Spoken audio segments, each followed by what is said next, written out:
Hello friends, आप सभी का स्वागत है आपके अपने यूट्यूब चैनल पे।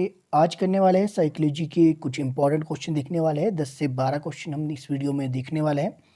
ये मेरे पास कुछ नोट्स बनाए हैं जो कि आपको सीरियल नंबर भी देख सकते हैं। आप ऐसा सोच सकते हैं कि 97 से पीछे के मैं आपको क्यों नहीं करवा रहा हूँ। तो मैक्सिमम क्वेश्चन हमने 97 से पीछे वाले कवर कर लिया है। अगर आपके कमेंट आएंगे तो इससे पीछे के भी आपको जो है इसी तरह से प्रोवाइड करवा दूँगा। साथ ही जो है पीडीएफ इसकी बनाने के लिए दी है, काफ़ी समय से अभी वो बनकर नहीं आई है। जब आएगी तो आपके साथ शेयर ज़रूर कर लूँगा। चलिए पहला प्रश्न देख लेते हैं। पहला है आपके पास, जब कोई बच्चा अपनी समस्या का समाधान स्वयं करने लगता है तो उससे कौन-सा गुण विकसित हो जाता है? ये आपके पास जो क्वेश्चन है ये डायरेक्ट आपके वन लाइनर क्वेश्चन है। आपको ज़्यादा समझने की ज़रूरत है इसमें, बाकी आपने कुछ भी नहीं करना है। देखिए, जब कोई बच्चा अपनी समस्या का समाधान स्वयं करने लगता है तो उसमें कौन-सा गुण विकसित हो जाता है? तो वैज्ञानिक अन्वेषण का। तो ये डायरेक्ट आपका शायद ये सीटेट में आया था क्वेश्चन, तो आपने डायरेक्ट ये क्वेश्चन याद रखने हैं।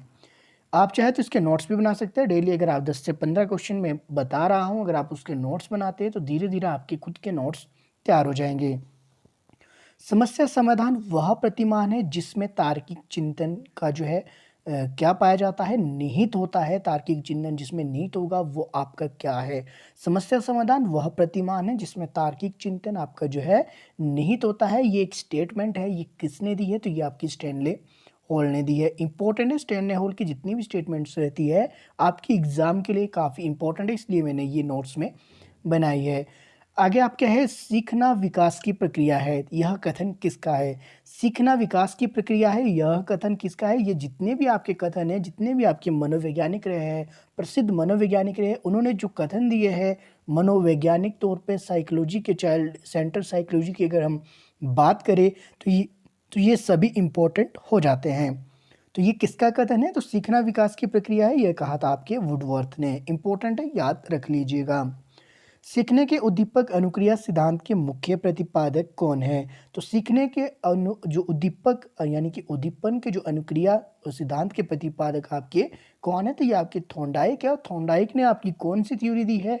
मैं काफ़ी समय से आपको ये थ्योरीज़ के हर क्वेश्चन, हर वीडियो में बता रहा हूँ, कमेंट कीजिएगा। थॉर्नडाइक ने आपकी कौन-सी थ्योरी दी है जो अनुक्रिया सिद्धांत की और जो है आपको डायरेक्ट जो है चिह्नित करती है? अगला प्रश्न देख लेते हैं। अगला आपके पास है, किस आयु वर्ग के शिशु के संवेगों पर वातावरण का प्रभाव पड़ता है? तो किस आयु वर्ग के शिशु के संवेगों पर जो वातावरण का प्रभाव देखने को मिलता है? तो शिशु के जो संवेगों की अगर हम बात करें तो वातावरण का प्रभाव हमें देखने को मिलता है। आपका जब बच्चा जो है 5 से 6 ईयर की एज के बीच में होता है तो उस समय जो अधिकतर उनके जो संवेग है, संवेगों पर जो है वातावरण का प्रभाव पड़ेगा और उसको जो है वो कंट्रोल करना, नियंत्रित करना जो है धीरे-धीरे सीख जाता है। अगला प्रश्न देख लेते हैं। अगला आपके पास है, किसी बालक में सबसे पहले भय तथा प्रेम के संवेग विकसित होते हैं। यह एक स्टेटमेंट है। तो ये स्टेटमेंट किसने दी थी कि सबसे पहले जो है बालक में भय और प्रेम के संवेग विकसित होते हैं? अगर आपको डायरेक्ट ये नहीं आता है, अगर आपको ये भी पता है कि बालक के जो बिहेवियरिज्म पे यानी कि उसके व्यवहार पे जो किस मनोवैज्ञानिक ने अध्ययन किया, तो आप सभी को पता होगा बिहेवियरिज्म फादर ऑफ बिहेवियरिज्म भी कहा जाता है। तो ये भी जेबी वॉटसन। तो जेबी वॉटसन जो है व्यवहारवाद से आपके संबंधित है। तो इन्होंने व्यवहार का जो अध्ययन किया, तो आप इससे भी थोड़ा-सा अंदाज़ा लगा सकते हैं तो ये स्टेटमेंट किसने दी है। अगर आपको बिल्कुल नहीं आता तो इस तरह से आप जो है इसका आंसर लगा सकते हैं। अदरवाइज़ आपको जो है याद तो ये करनी पड़ेगी, क्योंकि ये स्टेटमेंट है, स्टेटमेंट या किसी की भी हो सकती है। ऐसा पर्टिकुलर नहीं है कि ये स्टेटमेंट जेबी वॉटसन ने ही दी होगी। आगे देख लेते हैं। आगे आपके पास आपकी कक्षा में 2 छात्र नेत्रहीन हैं, उनको पढ़ाने के लिए आप किस लिपि का प्रयोग करेंगे? तो यहाँ पे आपका जो है मनोवैज्ञानिक तौर पे आपको जो है ये जानने की कोशिश की जा रही है कि आप जो है क्या जो है आपको पता है कि किस लिपि के द्वारा पढ़ाया जाएगा नेत्रहीन छात्रों को? तो इसमें आपको जो है ये आपका क्वेश्चन जो है स्टूडेंट सेंटर ना होकर ये आपका टीचर सेंटर है। इसमें टीचर की जो है दक्षता की बात की गई है। क्या टीचर को ज्ञान है नेत्रहीन छात्रों को किस तरह से पढ़ाया जाएगा? तो उस हिसाब से ये क्वेश्चन आपका पूछा गया है। तो आपकी कक्षा में 2 छात्र नेत्रहीन हैं, उनको पढ़ाने के लिए आप किस विधि का प्रयोग करेंगे? तो इसके लिए करेंगे आप जो है ब्रेल लिपि का। तो ये आपका बिल्कुल सही हो जाएगा। इम्पोर्टेंट है, आपको ये याद रखना है। इसके बाकी के ऑप्शन मैंने इंक्लूड नहीं किए, डायरेक्ट आंसर किए ताकि जो आंसर आपके माइंड में सेट हो जाए।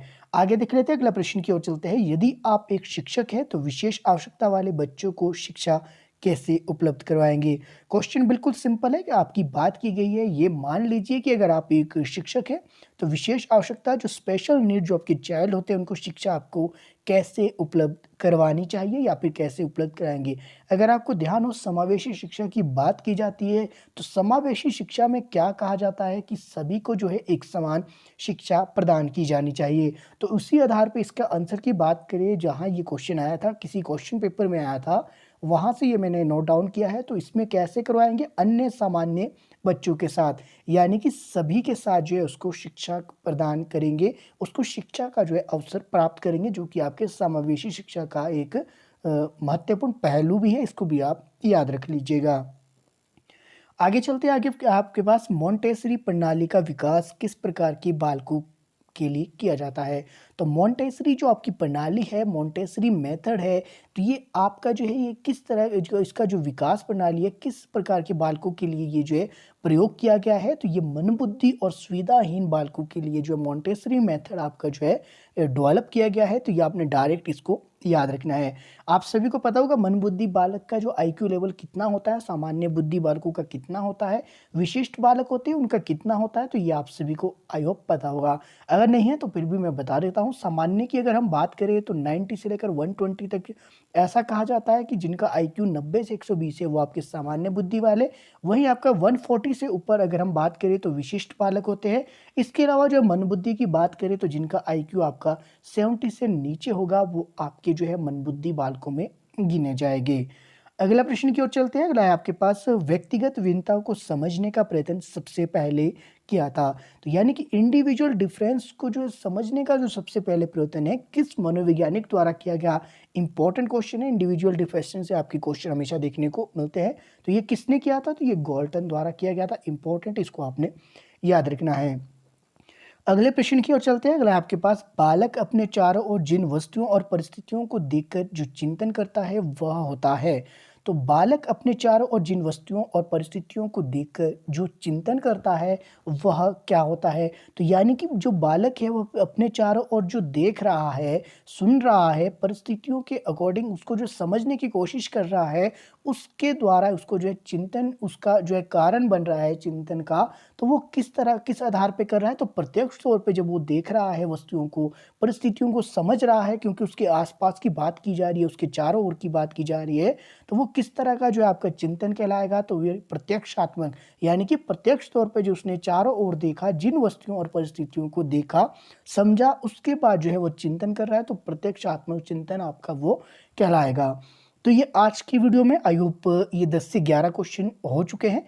इतने काफ़ी है। अगर आपको इस तरह की वीडियो चाहिए तो आप कमेंट कर सकते हैं, तो मैं इस तरह से आपके लिए वीडियो बना दूंगा। डायरेक्ट आपके ये मैंने नोट्स से जो है इमेज ली है, उसके बाद जो है आपके लिए वीडियो रिकॉर्ड कर रहा हूँ। अगर आपको इस तरह से अच्छा लग रहा है तो इस तरह से आपको वीडियो मिल जाएगी। नहीं तो मेरे पास एक पीडीएफ है, पीडीएफ में जो आपके मोस्ट इंपॉर्टेंट क्वेश्चन है उससे आपको लास्ट कुछ टाइम से मैं वीडियो लेके आ रहा हूँ। एक और बात आपसे कहनी थी, अगर मैं कह रहा हूँ कि प्लेलिस्ट में एक अलग से फोल्डर बनाए साइकोलॉजी का, पुरानी वीडियो एक बार आप जाकर देखिए, इंपॉर्टेंट उसमें काफ़ी टॉपिक है। 2 वीडियो मैंने अभी लास्ट जो मैंने 2 वीडियो डाली है इससे पहले वाली साइकोलॉजी की, उसमें जो मैंने क्वेश्चन डाले हैं वो मैंने पहले ही करवा दिए थे। वो वीडियो मैंने इसलिए डाली थी ताकि कोई स्टूडेंट ये कहे कि सर ये वीडियो तो आपने पहले ही डाली है, लेकिन जो है किसी भी स्टूडेंट ने ऐसा नहीं कहा कि ये वीडियो आपकी जो है पहले डाली है। इसका मतलब है कि आपने वो वीडियो अभी तक जाकर नहीं देखी थी। इंपॉर्टेंट क्वेश्चन थे, 50-50 क्वेश्चन, 50 क्वेश्चन इंग्लिश में थे, उसमें 50 क्वेश्चन नेक्स्ट वीडियो में हिंदी में डाले थे, तभी डाले थे ताकि आपको जो है एहसास हो जाए। ये मेरा बताना था कि आपने वो वीडियो अभी तक नहीं देखी थी, पहले ही वो वीडियो डाली थी मैंने, उसमें जो आपकी वॉइस भी क्लियर नहीं आई है अभी वाली में, लेकिन पहले वाली में बिल्कुल क्लियर है दोनों में। प्लेलिस्ट में जाइएगा, प्लेलिस्ट में अलग से साइकोलॉजी का फोल्डर बना है, उसमें जाकर आप जो है साइकोलॉजी की बाकी सभी वीडियो देख सकते हैं जो आपको हेल्प करेगी आपके एचपी टेट प्रेपरेशन के लिए, ना केवल टेट के लिए, सी टेट के लिए, ना केवल सी टेट के लिए, आपके टीजीटी जेबीटी कमीशन जो होते हैं, यानी कि जितने भी आपके टीचिंग एग्जाम है उन सभी के लिए वो हेल्पफुल है। तो आप जाकर वीडियो को देख सकते हैं। बाकी मेरे साथ बने रहने के लिए आप सभी का तहे दिल से धन्यवाद। कमेंट कीजिएगा, इस तरह की वीडियो अगर आपको चाहिए तो मैं इसके लिए रिकॉर्ड आपके लिए कर सकता हूँ।